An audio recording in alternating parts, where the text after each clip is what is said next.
N'hésitez pas à liker la vidéo pour nous encourager. Et si vous êtes nouveau sur la chaîne, abonnez-vous et activez la cloche de notification pour ne manquer aucune de nos prochaines vidéos. Là, je vais t'expliquer un truc là. T'as vu les multimillionnaires de la télé-réalité là? Moi, je suis arrivé en dernier. Donc là, il n'y en a pas un d'entre vous, il a sorti un immeuble. Avec tout l'argent que vous avez brassé, faites comme moi, mettez du falche un peu. Et restez humble. Même si vous le mettez, que vous nous faites croire que c'est du vrai. Quand c'est du faux, dites-le. Il n'y a rien, ça bouge pas, ma gueule. Voilà, ça bouge pas. On est en bleu sang, ma gueule. Non, mais voilà, c'est vrai. Ça a brassé des millions. Il n'y en a pas un, il nous a sorti un penthouse de fou. De chez lui, il a un tigre qui ouvre la porte. Quand les gens ils sonnent chez lui, c'est un tigre. Ouais. T'as gâté un truc de fou. Impressionnez-nous. Inch'Allah, le retour de la GLC, il n'y a plus d'ambiance sur les réseaux. Il n'y en a pas un, il a fait un truc. On s'est dit, putain, il abuse. Putain, mais il est trop riche. C'est Maxime. Non, mais c'est la vérité. Parce que la GLC, on peut dire tout ce que vous voulez. Ça motive. Moi, je suis arrivé, j'étais motivé par eux. Les soirées de fou. Avec que des hypocrites. Ils les ont tous trahis. Mais ils faisaient des soirées. 20 000 € pour tous les hypocrites. Ça mangeait des gâteaux de fou. J'avais faim, ma gueule. J'avais plus beaucoup d'argent, je regardais les soirées. Je disais, putain, ils m'ont pas invité les bâtards. Le gâteau, il a l'air d'être grave bon. Mais de toute façon, je les aime pas.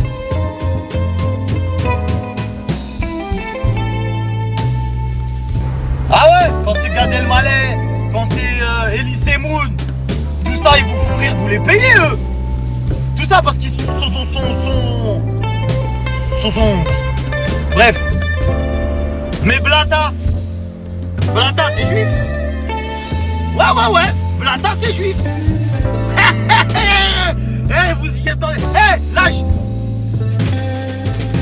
Vous y attendez pas, celle-là. Vous y attendez pas, celle-là. D'où il a sorti ça sous le chapeau? Ça fait des années, il ne l'avait pas dit. Blata, c'est juif. Alors, il est où mon chèque? Non, je sais pas, j'ai l'impression qu'on est de la commu. Il y a un mec qui t'appelle, il dit, ouais, frérot. Ouais, t'es de la commu, ouais, vas-y, je vais te transférer 1 million. Bah, je sais pas, il est où la porte? C'est le numéro de téléphone. Je sais pas, pourtant j'ai mis mon mail de contact. Dans Instagram, la personne m'a contacté. Blata, c'est juif. Appelez-moi. Quel bail de dégradé, ma gueule. Ouais, je vous ai dit, ça y est, on laisse pousser là. On va voir ce que ça donne. Des contours qui commencent ici. Ah ouais, la chétan. Bon, sinon, j'espère que vous allez bien quand même. Et que vous allez passer un bon vendredi, bon dimanche à tous. N'oubliez pas la famille, n'oubliez pas. D'ailleurs, je vais en profiter, on est vendredi, je vais vous faire un petit rappel. Et fait en rapide. L'équipe, ne vous dites jamais je fais trop de péché, je peux pas aller à la mosquée ou je peux pas prier parce que je fais ci, je fais ça. On minimise la puissance de la prière ou le fait d'aller à la mosquée, ou on minimise les actes qu'on peut faire pour Allah Azzawajal. Si seulement on savait leur valeur, si on savait la valeur que ces actes ont auprès d'Allah, on les ferait sans rechigner.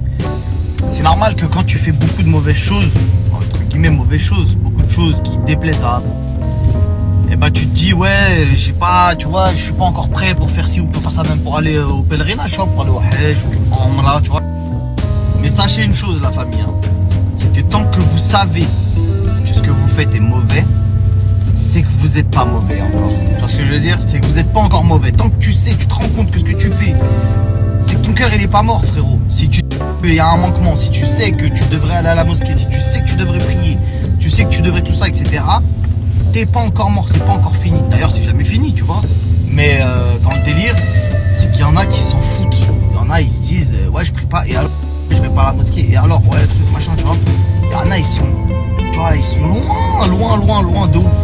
On est tous des pécheurs, la famille. Vous regarderez jamais quelqu'un, que ce soit à travers les réseaux ou dans la rue, votre collègue ou la personne avec qui vous priez à côté de vous à la mosquée, qui est parfait. Même celui qui fait le prêche, il a des défauts et il pêche comme vous. Allah, il nous a créé ainsi pour qu'on puisse revenir vers lui et lui demander pardon. En fait, ça Salem, il faisait pas de péché, il demandait quand même pardon. Et quand ses compagnons lui demandaient pourquoi, il disait parce que mon Seigneur aime ça. Donc, qu'en est-il de nous, la famille? Donc, profitez pour demander pardon, faites vos piliers. D'accord? Faites vos piliers, il est jamais trop tard. Il est jamais trop tard. Contrebalancez le jour où vous allez être jugé. Et j'espère que tout le monde sera jugé parce qu'il y a des gens ceux qui seront jugés, donc je parle principalement pour les musulmans, voilà, faites en sorte de contrebalancer. On fait tous des péchés, etc. Ça sert à rien de se, tu vois. On se concurrence pas dans le mal, on se concurrence dans le bien. Tu vois ce que je veux dire? Parce qu'il y en a, ils aiment bien dire ouais, mais lui il fait ça, moi je le fais pas. Non, ça sert à rien de. On s'en fout de ce que lui il fait. Déjà, tu vois. Pointe pas du doigt les défauts de ton frère. Tu vois, on se concurrence dans le bien. Ah, t'as vu, lui il a nourri des pauvres. Ah, t'as vu, lui il a donné de l'eau après la mosquée. Ah, t'as vu, lui ceci, lui cela, tu vois. Concurrencez-vous dans le bien. Et la famille, juste une petite note pour les non-musulmans également. Je vous souhaite d'être musulman. Moi je ne l'étais pas, hein, je suis un converti. Je vais vous expliquer un truc. L'un des signes qui m'a fait voir que l'islam était vrai, c'est la manière dont vous vous adressez à Dieu. Tu sais, des fois quand ça va mal, tu t'adresses à Dieu alors que des fois tu n'es même pas croyant. Tu crois en rien, mais tu te dis, ça va tellement mal que tu dis, bon bah, foutu pour foutu, je vais m'adresser à Dieu si toutefois il existe. Tu vois ou pas?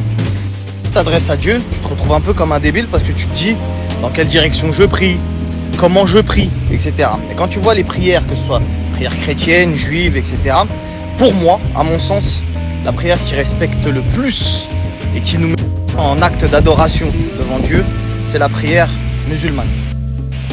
Quand tu t'adresses à Dieu, avant de t'adresser à lui, tu fais tes ablutions, c'est-à-dire que tu laves des parties de ton corps pour pas te présenter à lui. Ah frérot, tu te laves pour aller voir des meufs. Et bien évident que quand tu t'adresses à Dieu, il faut te laver. Donc déjà, en termes d'hygiène, c'est le mal. Ensuite, la Fatiha, etc. Tu glorifies Dieu, c'est-à-dire qu'avant de t'adresser à lui, tu récites des versets du Coran pour pouvoir le glorifier, d'accord, avant de t'adresser à lui comme si c'était n'importe qui, avant de l'interpeller. Et l'acte physique, tu mets ta tête au sol. Voilà, quand il y a une bagarre, tu protèges quoi? Ta tête. Parce que c'est ce qu'il y a de plus précieux, c'est ton cerveau. C'est la machine, ce qui fait marcher tout ton corps. Tu vois ce que je veux dire? Bah ça, tu le mets au sol, ton front, tu le mets au sol. Et ça, pour moi, c'est le plus grand acte d'adoration qui puisse exister. Avancer la chambre, ça c'est le rooftop. Bon, comme vous avez vu, c'est un chantier de ouf. Là, il y a l'ascenseur. Là, vous avez la chambre qui va commencer à avancer. Voilà, là, il y a le dressing. Le dressing est nadé. Voilà, entièrement. Ensuite, vous avez là, il va y avoir le lit. Et là, un salon. Donc là, il y a un salon. Là, il y a le lit. Là, il y aura une cheminée avec la baignoire. Là, ce sera la salle de bain. Donc là, il y a la baignoire. Là, il y a les toilettes avec une. Là, il y a un sauna. Et là, il y a le lavabo, double vasque. Voilà. On a d'autres chambres, hein. Les enfants. Et en bas. Regardez, je vais vous montrer. Là, ils ont retiré des vitres. Parce qu'il va y avoir une driver room ici. Là, vous avez vu, ils ont posé tout le marbre. Tout le marbre, ils l'ont posé. Le marbre au sol. Et pour le protéger, le marbre, ils ont mis... parce que le marbre, ils l'ont posé pas... Donc, du coup, ils ont mis des cartons avec une matière spéciale pour protéger le marbre. Il commence à prendre forme, là. T'as vu quand je sors de chez moi, là? Déjà qu'on réponde à une question. J'ai plus d'argent. T'as vu, eux, là? Les gens de la maison que t'as vu là-bas, que j'ai snappé, là. Eux, ils m'ont poncé tout mon argent. J'ai plus d'argent.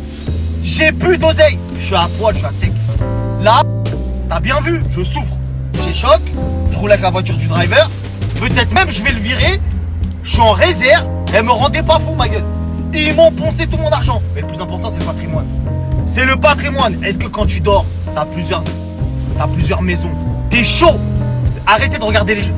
Là, parce que moi aussi, j'ai sorti des voitures. J'ai fait un peu de gogol au début, t'as capté? Nouveau riche, t'arrives, ouais, voiture, tout. Tu crois que tu veux faire turbo devant chez toi. Tu veux gestionnaire devant chez toi.